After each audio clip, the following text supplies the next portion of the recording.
Hello everyone, welcome to this physical sciences lesson all about the topic of electromagnetism. Today we're going to explore the effect that a current has and trying to see if it has a magnetic effect. Electromagnetism, two aspects of this topic, and that's exactly what we're going to do. So let's go and have a look at this in a little bit of an overview. Electromagnetism, we recognize, has two components. It's the idea of an electric current, which we're going to spend some time on, and we're also going to look how that links to magnetism and how those two interact to form this idea of electromagnetism. But to get started, I wanted to ask a question, and I want you to think about this very carefully. Maybe you've had somebody doing some DIY work at home, or you've noticed somebody doing some building. They're installing kitchen cupboards. And we know that inside the walls of a house, there are these conduit pipes that carry your electric current. So how does the DIY person know where to drill a hole? Look at the question. How does the handyman know where to drill a hole in the wall that doesn't hit an electrical cable, that's hidden in the wall? Can you imagine if that happened? Just pushing the drill bit into the wall and suddenly you hit the electrical cables. If those cables are on, you're going to get an awfully nasty surprise. A shocking experience, I would say. Now, how do you know that that handyman knows exactly where to drill so he doesn't hit the cable? I want you to think about that. And you know what? The lessons we're going to learn, the content we're going to learn about today, gives us a way to be able to identify so that we don't ever make that mistake of drilling into a wall and hitting an electrical cable. But we'll have a bit more to say about that in a few minutes. Let's start by asking this question. The key terminology that you're going to come across. Remind yourself about what you understand about the word current. It's the flow of charge.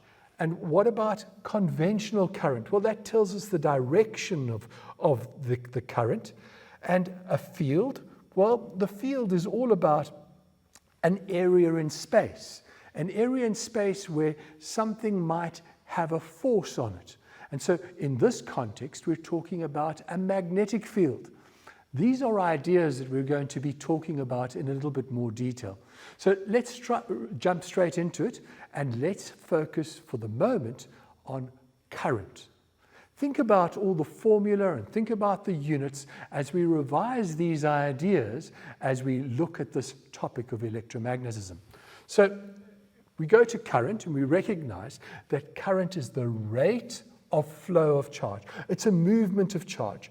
The symbol for current is I, and the equation that we use to calculate current is I is equal to the charge Q divided by the time. So that's why we say it's the rate of flow of charge. And of course, the unit for current is, the symbol is A, and the unit is an ampere. We don't say amps, we say A for the current. Now, what are the conditions for a current to exist in a circuit? Well, very simply, we need to have a source of energy.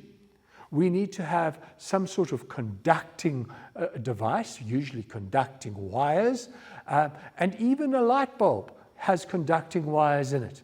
That gives evidence that there is a current, and we recognize that we need that circuit to be a closed circuit. So tick the points here. We need a source of energy, we need some conductors, we need a closed circuit.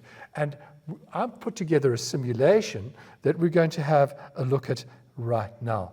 So here's my circuit. At the moment you see there's no evidence of current passing through the light bulb because it's an open circuit. Yes, we have a supply of energy, a battery that has stored chemical potential energy that's going to be converted into electrical energy. But at the moment, we've got conducting wires, but it's an open circuit.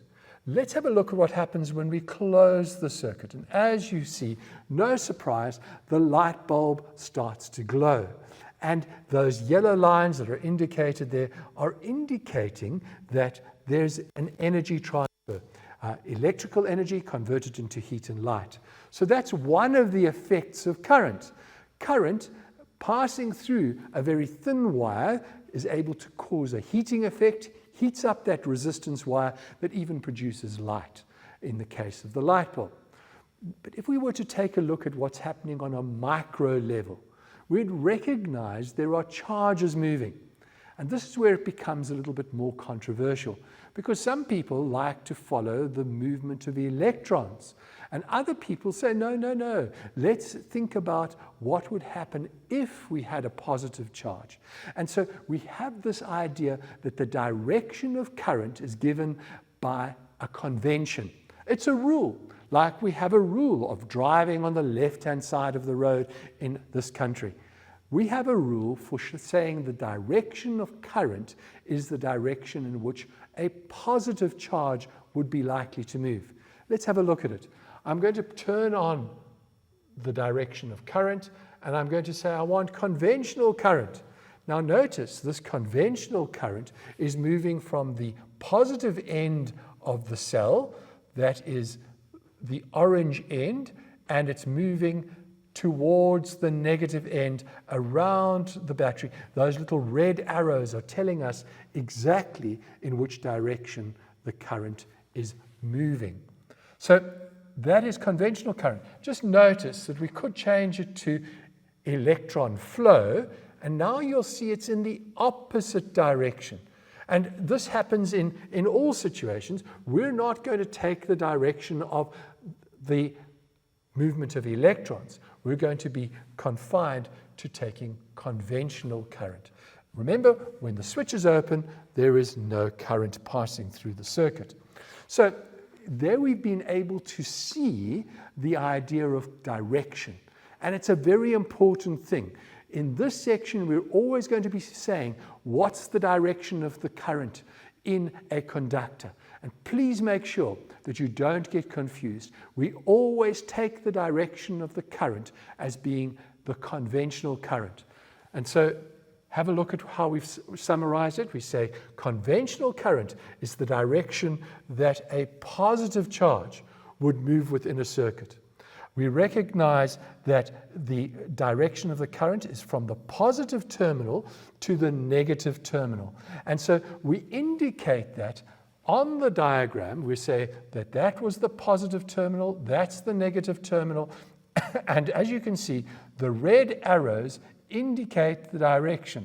And so if I just change my pen, because it's not going to show up there, we'd recognize that's the direction of the current passing through that particular circuit. Now, it's all very well doing it in that scenario, but let's take a little bit of a focused situation here, and let's show the direction of the current. Now, there are different ways of showing the direction of current depending on your viewpoint. At the moment, we're going to take a look at a conductor, a piece of copper wire. And we've laid out the piece of copper wire over here. Recognize that we've got the positive terminal over here, and the negative terminal over here. The copper wire is indicating that it's connected to a power supply, and we're recognizing that the direction of current is from the positive to the negative. So we're looking at the top of the conducting wire, and we're looking, if you like, at a longitudinal section. We recognize that the length of the current, the arrow indicates the direction of the current.